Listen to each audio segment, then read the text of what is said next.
सिरसा से आजाद उम्मीदवार के तौर पर चुनाव लड़ चुके गोकुल सेतिया ने सोशल मीडिया पर एक वीडियो बनाकर वायरल किया, जिसमें वर्तमान सरकार को आड़े हाथ लेने का लगातार उन्होंने काम भी किया। देखना यह है कि गोकुल सेतिया के द्वारा दी गई धरने की चेतावनी से क्या सरकार गोकुल सेतिया के मुद्दों को गंभीरता से लेगी या नहीं। खैर, ये तो आने वाला समय ही बताएगा। फिलहाल गोकुल सेतिया ने रैली से पहले अपने धरने का आगाज कर दिया है। सरकार गोकुल सेतिया के धरने को कितना गंभीरता से लेगी, इस पर आपकी क्या राय है, कमेंट बॉक्स में जरूर दीजिए और सुनिए गोकुल सेतिया की जुबानी क्या कहा धरने को लेकर। नमस्कार साथियों, मैं आप सभी का अपना गोकुल सेतिया। आप सभी सिरसा वासियों ने जो मेरे पे विश्वास किया था चुनाव में और चुनाव से पहले, वो आपने विश्वास मेरे पे क्या किया था कि ये एक ईमानदार आदमी है, ये हमारे इलाके की मांगों को सरकार के समक्ष रखकर, जब मैं बीजेपी में था, कि इनको पूरा कराएगा। और मैंने कभी भी राजनीतिक स्वार्थ ना देखते हुए बल्कि सिरसा के हितों के लिए हमेशा काम किया। चलो, बाकी तो सत्ता आनी ना आनी ये मुकद्दरों की बात है, पर मुझे खुशी है कि आप सबके आशीर्वाद से मैं सिरसा के हकों की बात, सिरसा की मांगों को लेकर हमेशा सरकार के आगे अपने प्रदर्शन करते रहा हूं। और अब विधानसभा चुनाव को 2.5 साल भी हो चुके हैं। इससे पहले मैं इसलिए नहीं बोला कि कुछ तो लॉकडाउन लगा हुआ था, इन्होंने कहना था कि ये विपक्ष में है, इसकी तो बोलने की आदत है, या कुछ लोग ये कहते कि ये हारकर फ्रस्ट्रेट हुआ पड़ा है, इस करके इसका तो केवल काम ही बोलना है, या कई लोगों ने बोलना था कि अभी तो नई नई सरकार बनी है। लोग ये भूल जाते हैं कि पहले भी 5 साल बीजेपी की सरकार थी और मैं तो तब पार्टी में रहकर भी बोलता था, लेकिन ये लोगों को, कईयों को याद नहीं रहना था। चलो, 2.5 साल का समय हमने दिया, लेकिन अब तो इस सरकार का आधा समय बीत चुका है। अगर अब भी सिरसा का कोई काम नहीं होता, सिरसा का कोई विकास नहीं होता, तो अगर अब भी मैं नहीं बोलूंगा तो कब बोलूंगा। मैं तो देखकर हैरान हूं बीजेपी के नेताओं को और जो सिरसा के कुछ लोग इनके साथ लगे हुए हैं, कि तुम किस चीज का उत्साह मना रहे हो कि रैली हो रही है।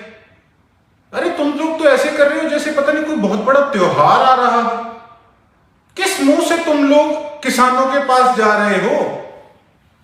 किस मुंह से तुम शहर के लोगों को कह रहे हो कि रैली के अंदर आओ? तुम्हें किस चीज की इतनी खुशी है? मेरी समझ से बाहर है। ना तो तुम किसानों को पानी दे सके, कोविड के टाइम हजारों लोगों की डेथ हो गई, कितने बुरे हालात थे, ना तुम सिरसा को अच्छा अस्पताल दे सके। चिट्टे के नशे करके हर महीने 10 से 12 लड़कों की डेथ हो रही है, ना तुम चिट्टा बंद करा सके। रेडी वालों के पीछे पुलिस वाले सारा दिन डंडे लेके पड़े रहते हैं। ऑटो चालकों को, रिक्शा वालों को बस स्टैंड के आगे अगर कोई सवारी चढ़ाते हैं तो वहां से भगा दिया जाता है। रजिस्ट्रियां तुमने बंद कर रखी है। कोविड वॉरियर्स, जिन लोगों ने अपने परिवार की, अपनी स्वास्थ्य की चिंता ना करके लोगों की जान बचाने का काम किया, उन लोगों को आप लोगों ने हटाने का काम किया।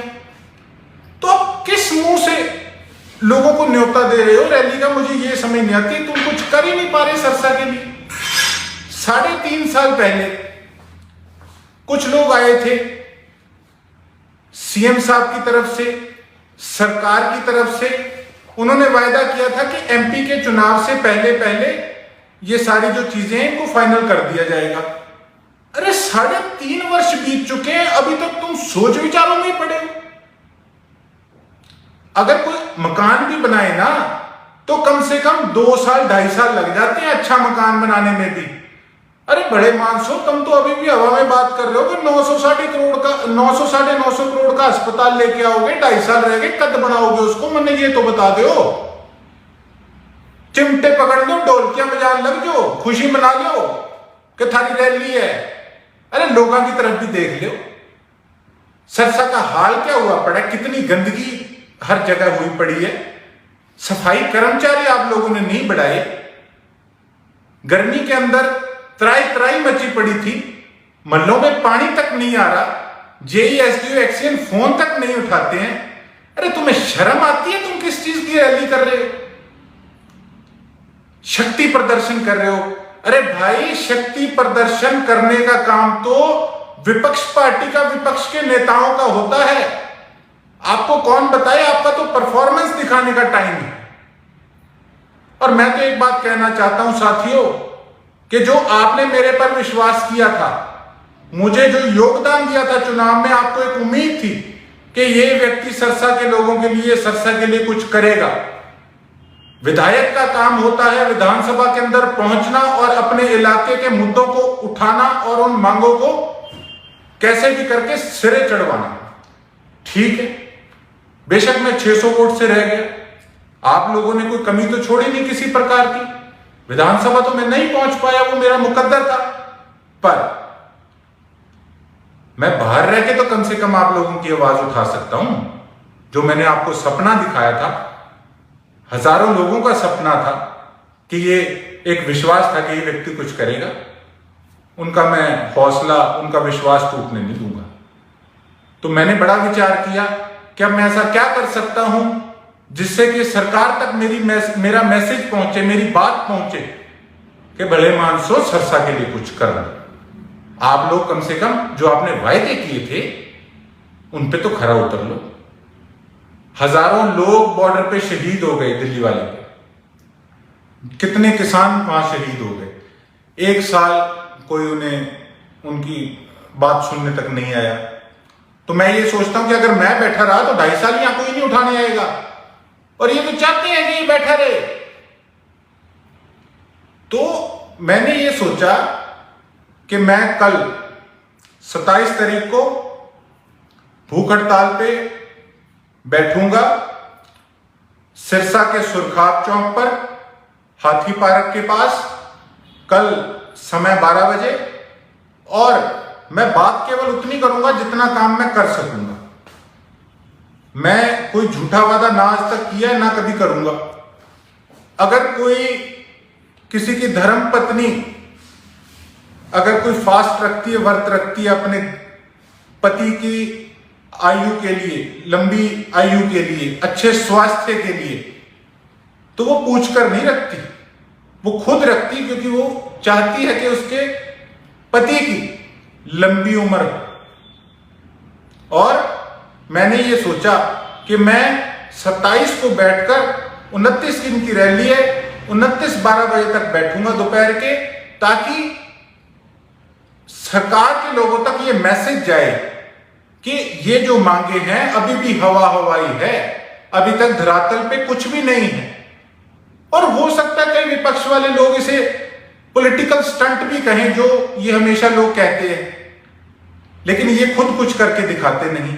तो ये केवल जो मेरी भूख हड़ताल होगी कल 27-12 बजे से लेकर 29 दोपहर 12 बजे तक, ये केवल अनाउंसमेंट तक सीमित नहीं होगी। अनाउंसमेंट तो ये सारी उस समय मैंने भी अनिश्चित काल 13 दिन का धरना मंडी में देकर कराई थी, और उसके बाद धरातल पे क्या हुआ? क्या इतना समय लगता है कुछ होने में? तो कब करोगे? 2.5 साल रह गए अब तो सिर्फ। जब तक सिरसा को अच्छा मल्टी स्पेशलिटी हॉस्पिटल नहीं मिल जाता, जब तक हमें बंबूर माइनर, ढिंगतानिया माइनर, न्यू मोचियाली माइनर ये नहीं मिल जाती, चिट्टे पर पूरी रोक नहीं जब तक लग जाती, जब तक रेडी वालों के लिए, खोखे वाले भाइयों के लिए, इनके लिए कोई अनाउंसमेंट नहीं होती कि कोई इनको अच्छे पक्का इनको स्थान दिया जाए जहां पर ये अपना बैठ के रोजगार चला सके, पुलिस वाले इन पे डंडे ना बरसा सके, जब तक सिरसा की सफाई के लिए सफाई कर्मचारी और नहीं रखे जाते, पक्के नहीं करे जाते, तब तक हम बेशक महीने 1.5 महीने बाद निरंतर भूख हड़ताल पे बैठते रहेंगे। जो कर सकूंगा वो ही करूंगा, झूठा वायदा नहीं करूंगा। ये मेरा एक योगदान होगा।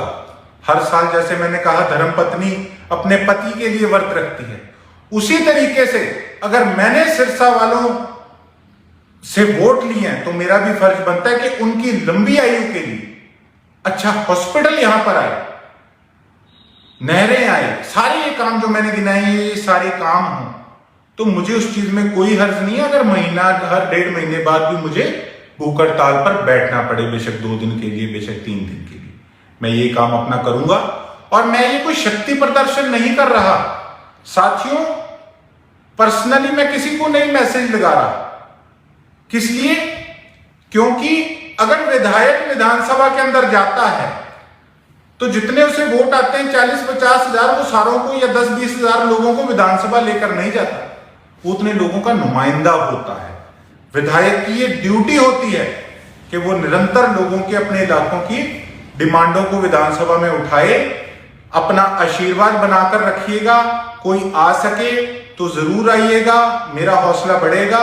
नहीं तो हर महीने 1.5 महीने बाद हर 2 दिन के लिए आपका ये बच्चा, आपका ये भाई, आपका सिरसा का ये सेवक अपनी ड्यूटी निभाता रहेगा।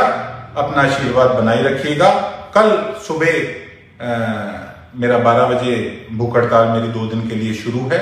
अगर मैं अकेला भी बैठा रहूं तो भी कोई दिक्कत नहीं, ये मेरी ड्यूटी है। आप लोगों ने मेरी ये जिम्मेवारी लगाई है।